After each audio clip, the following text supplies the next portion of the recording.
sommes en ligne maintenant avec Joël Alessandra. Bonjour Monsieur Alessandra. Oui, bonjour. Vous êtes notre invité ce vendredi.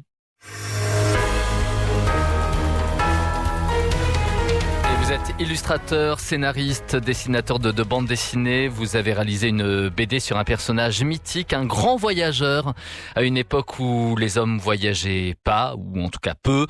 Ibn Battuta, c'était au XIVe siècle. Cet ouvrage, vous l'avez fait à deux, vous pour le côté illustration et Lotfi Akalay, le grand écrivain tangérois qui nous a quittés il y a 2 ans. Racontez-nous votre rencontre à tous les deux.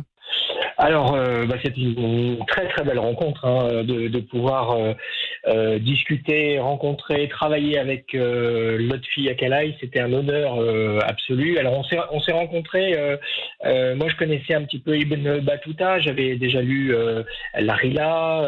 Je connaissais un petit peu les voyages de ce personnage fantastique. Et puis, Dupuis, les éditions Dupuis nous a réunis en fait à l'occasion d'un déjeuner à Tanger, et on a parlé du livre. Et voilà, et c'est comme ça que la collaboration s'est effectuée. Lotfi Akalay avait déjà écrit un roman par rapport au voyage d'Ibn Battuta. Ça s'appelle Ibn Battuta, Prince des voyageurs. Et donc j'ai travaillé à la fois avec Lotfi en direct, mais également avec son roman, en piochant des passages de son roman, en m'inspirant de l'angle que lui avait donné à ses écrits, à ce voyage.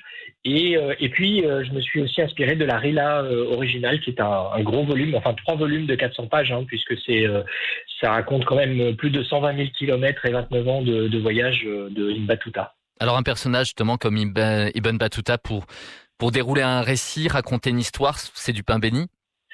Oui, surtout que moi je suis quand même considéré un petit peu dans le milieu de la bande dessinée comme un écrivain voyageur, un dessinateur voyageur. J'ai passé plus de 2 ans en Afrique de l'Est, j'ai habité au Sri Lanka, je voyage en Inde, je voyage un petit peu partout, alors au Maghreb évidemment, en Algérie, au Maroc. Et effectivement, j'ai à peu près fait beaucoup, enfin pas la totalité évidemment, mais énormément des voyages que Ibn Battuta avait fait à l'époque, donc en Inde jusqu'en Chine. Et de mes voyages, moi, je ramène énormément de carnets dessinés. Je m'assois dans un coin, je dessine l'architecture, les mosquées, les gens, tout ce qui m'entoure. Et de tout ce matériel, je me suis servi pour dessiner aussi, et puis pour enrichir le carnet de voyage, le roman graphique que nous avons fait avec Lotfi. Une exposition est organisée à partir de cet ouvrage écrit à 4 mains, je ne sais pas si on peut dire ça comme ça, avec Lotfi Akalay. Ce sera 12, oui, on peut dire. On peut le dire, voilà. Je ne sais pas si Lotfi était droitier ou gaucher. 12 panneaux, en tout cas, qui reviennent sur quelques pays emblématiques visités par Ibn Battuta. Vous l'avez dit, on estime que ça représente 120 000 kilomètres parcourus au Moyen-Âge. C'est complètement fou.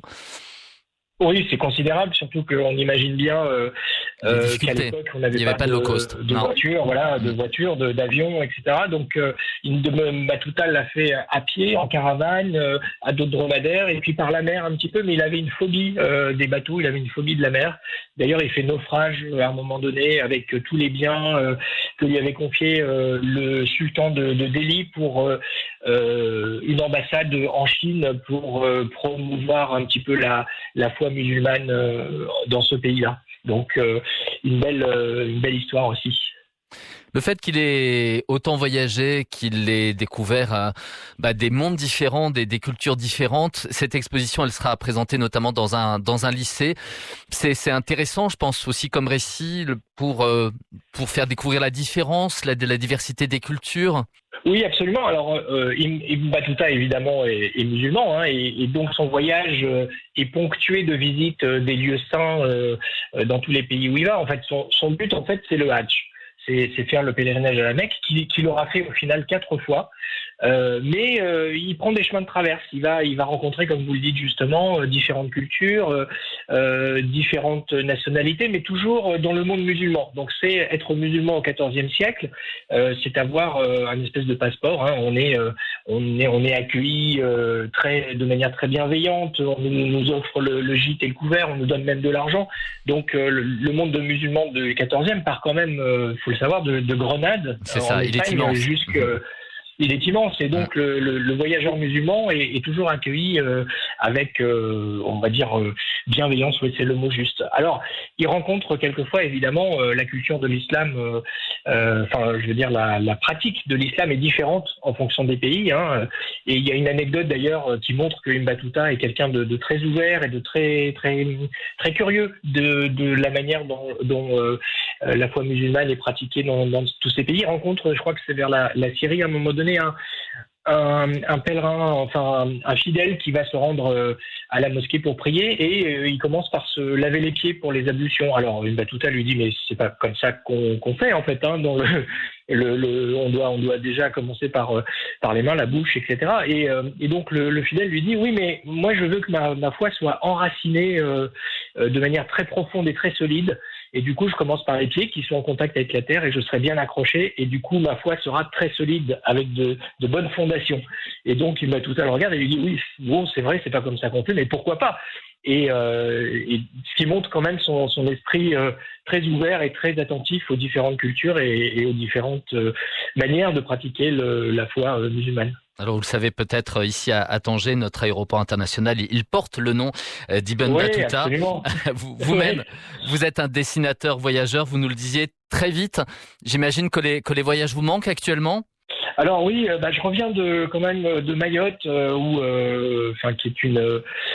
j'ai fait beaucoup d'interventions pendant 3 semaines. Alors le départ a été un petit peu compliqué, le séjour un peu moins, et puis là on voit aujourd'hui que c'est carrément impossible de retourner à Mayotte. Donc j'ai eu la chance de me faufiler entre les gouttes, mais c'est vrai que les voyages me manquent de manière assez forte. Alors a priori, il est organisé une exposition également à Tanger, à la Galerie de la Croix au mois de juin. Oh oui, alors je crois qu'on vous a perdu. Joël Alessandra qui nous répond depuis la France ce midi. Je l'ai eu un petit peu plus tôt ce matin. Il est en fait du côté d'Uzès et de Nîmes. C'est dans les Cévennes. Il y a des reliefs et visiblement on a perdu Joël Alessandra. On s'était dit l'essentiel. Il nous disait qu'il y aurait une exposition à la Galerie de la Croix à Tanger. L'exposition, elle se tient actuellement à Fès, dans le hall de l'Institut français. Et puis tout le mois prochain, dans cette même ville de Fès, dans les locaux du lycée français. On va rappeler l'album donc qu'il signe avec Lotfi Akalay, les voyages d'Ibn Battuta chez Air Libre, c'est aux éditions Dupuis. Et puis ce livre de Lotfi Akalay aussi qu'il a abordé, Joël Alessandra, consacré à Ibn Battuta, prince des voyageurs, c'est aux éditions Le Fennec en 2015. L'occasion pour nous de rendre hommage au passage à Lotfi Akalay, ce grand écrivain tangérois.